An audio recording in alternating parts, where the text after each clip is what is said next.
क्या सरिता का मनी नवरातन भूखल बनी तो हाँ हम 9 दिन भूखी ले। अब भले 2-2 किलो टीडा का चाउर रात दिन फाको तरी सो 2-2 किलो जाग से दाल पिया तरी सा बकला का मगर 9 दिन भूखी हो सो। हम मानते हैं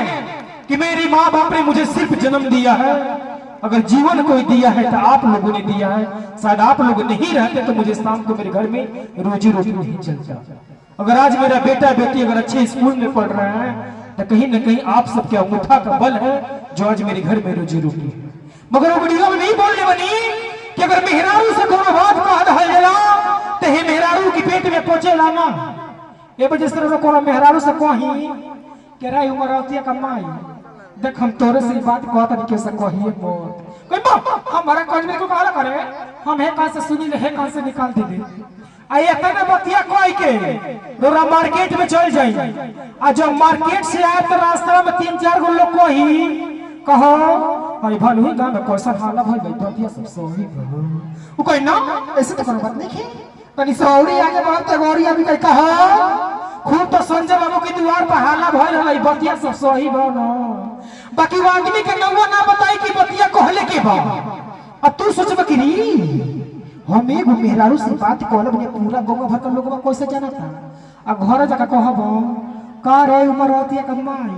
काय ग तोरा से बात कहते तो पूरा बड़ी निहर का में बात देबे उ को ये मेहरारू हो बका कुल बात कही हो उ तो बात है मत में आवत रहे ना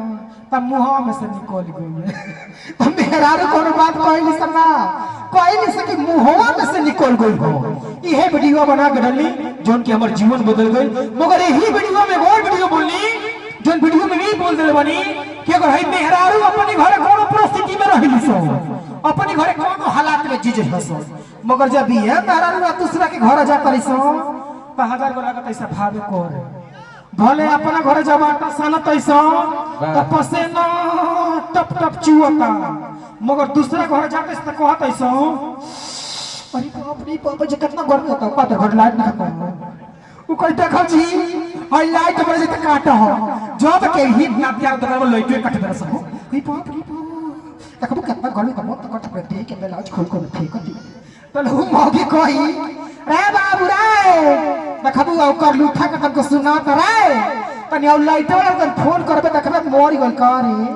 तो कभी कभी हमारे घर में हमारे परिवार में ये सब चीज होता है कि जब कोई रिश्तेदार आ जाएगा तो अक्सर लाइट कट जाती है। भैया विधायक जी आए हैं तो लाइट की कोई समस्या हो तो यही निपटा लिया जाए। चलिए हम सबके विधायक में इंटरटेनमेंट के माध्यम से आज के 15 साल पहले चाहे आज भी कभी कभी हो जाता है हमारे घर में। देखिए लाइट किसी के हाथ में नहीं है, लाइट एक ऐसा चीज है कि किसी के हाथ में नहीं, कब कट जाएगा कब क्या हो जाएगा कोई नहीं जानता है। सुनील भैया हमारे विधानसभा हाटा के लोकप्रिय विधायक जी हैं आदरणीय मोहन वर्मा जी। चलिए हम सबके परिवार हमारे विधायक मोहन वर्मा जी की तरफ से लाखों लाखों रुपए का आशीर्वाद बा। माई से विनती बा कि माई ने परिवार में इतना रुपया बरसे कि शायद रुपया से हमारे बेटा बेटी बेची जा ताली बजा का आशीर्वाद दे दिलू मगर रुपया कहा कर देने दूगो फंडे हमरा उठा कर दे दल रहते न चाहिए हमरो घर में दूगो मंगलसूत्र ना तो बन जाई। चलिए यही आशीर्वाद प्यार देते रही। मैं कुछ भी किसी को कुछ भी बोल दूं दिल पे मत लीजिएगा, मैं हंसने के लिए कुछ भी बोलता हूं क्योंकि आजकल हंसना बहुत बड़ा कठिन हो गया है। हम लोग अभी अपने होली मिलन समारोह में भलुई में बैठ के हम लोग हंस रहे हैं मगर अभी हम लोग घर पे जाएंगे तो मेहरारू को बका को दे सको ठीक नहीं है को बकनी के दिमाग बिचल जाई घर में निमनो जोगी मन बेजोगी हो जाई तो मेहरारू के ऊपर बाबा भले देखिए जे हंस के बैठे तै सनु एबे घर जैसे तो मारा रड़ा हो चालू हो जाई हई कमानी हारे भदर काटी हई कामना का बकरी खत्म में घुमत यार तो मेहरारू के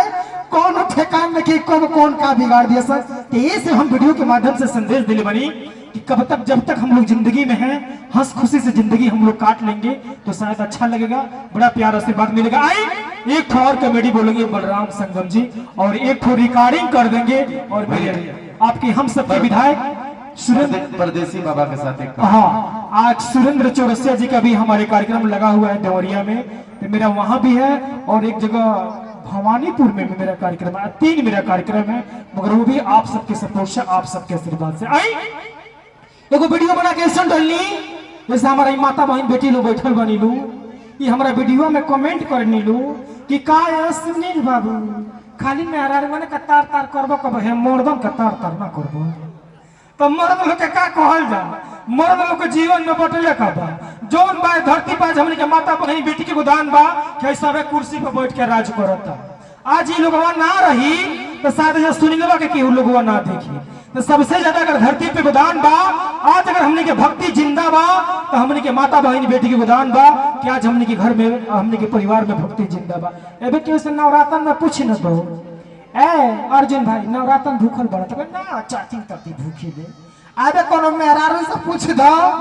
क्या सरिता कमनी नवरातन भूखल बनी तो हाँ हम 9 दिन भूखी ले अब भले 2 किलो टीना का 4 दिन फाको तरी सो 2 किलो जाग से दाल पिया तरी सा बकला का मगर 9 दिन भूखी सो मगर अबे मंदिर में चल जाई जा तो मंदिर में हर एक चीज मेहरारू के नाम से बा पूजा अर्चना वंदना जौन चीज उठा के देख ली आरती जौन भी चीज बा मेहरारू लोग के नाम से बा मर्दन के नाम से बटले का बा ओई में हाथ के घंटा टांगल बा जेही जा लगा टम में बजा के चल आवेला तो मर्द लोग घंटा खनबा लो दिन भर होने डीजे बजाई लो दिन भर होने ढोलक पीटी लो और दिन भर होने पाटी पुटी करी लो और जब राती खान सुते के बेरा होते मेहरारू कहे सो हटी हटे एगो और माई बाड़ी ना हम जिए लगन से कल कल बाड़ी एगो और बहन भगटी अभी निमनो बतिया कह देने का मोतरी से जुड़ दिया मतलब आज कुल ना होइलो की हो रे हम कुछ भी कर है जा कितना रुपया कमा रहा जा मगर अपने परिवार में महीना में 2-4 टका टकुटी हो खई के बाद हम सबके विधायक मुन्ना वर्मा जी की भी